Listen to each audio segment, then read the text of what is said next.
Recorded Books presents Caesar by Plutarch, translated with an introduction and commentary by Christopher Pelling. Narrated by Christopher Pelling. This book will contain the life of the Caesar who brought down Pompey. There is much to include, and so the only preliminary will be to ask our readers not to quibble if we do not recount everything, nor treat the famous events in exhaustive detail, but generally prefer to abbreviate. It is not histories that we are writing, but lives, nor is it always the most brilliant actions that reveal a person's good or bad qualities. Often it is a small thing, or a word, or a playful moment, that gives a clearer insight into a character than engagements where thousands die, or the greatest of pitched battles, or the sieges of cities. Painters often create their likenesses by concentrating on the face and the look in the eyes, as it is these that convey character, and pay little attention to the rest. Similarly, we must be allowed to enter more into the signs of the soul, and use these to create an impression of each person's life. The great events and the battles must be left to others. The life of Caesar. Translator's note: it is very likely that some material has been lost from the very beginning of the life of Caesar, and possible that a few sentences have been lost from the end of Alexander as well. The missing material may have included a transition from one life to the other, and probably included material on Caesar's family and ancestry.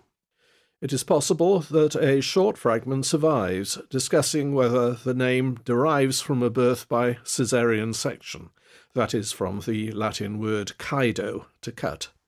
If so, Plutarch argued, it will have been one of Caesar's ancestors that was born that way, not Caesar himself. Caesar was born in 100 BCE. Plutarch's narrative takes up the story when he was 16 years old. This was just before the time when Lucius Cornelius Sulla became master of Rome, and a harsh one. Caesar now married Cornelia, daughter of the Cinna who had once been monarch.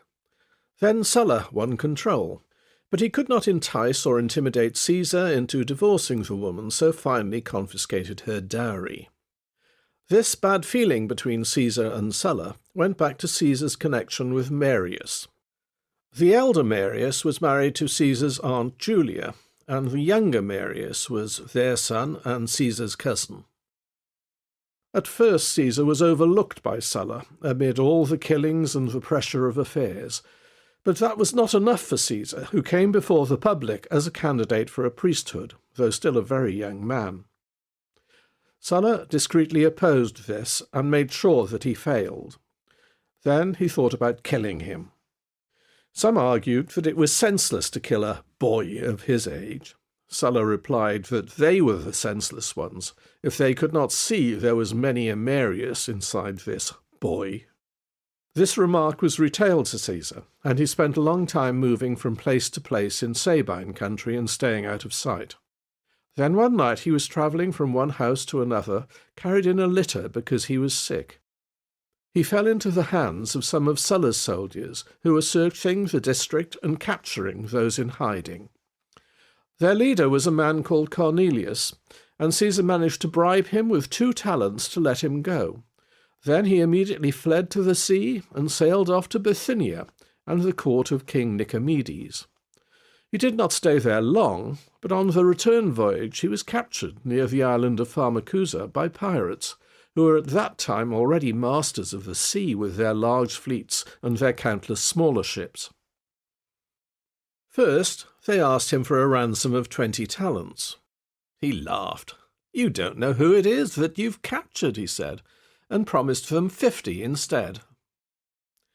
Then he sent his companions around to the various cities to collect the money.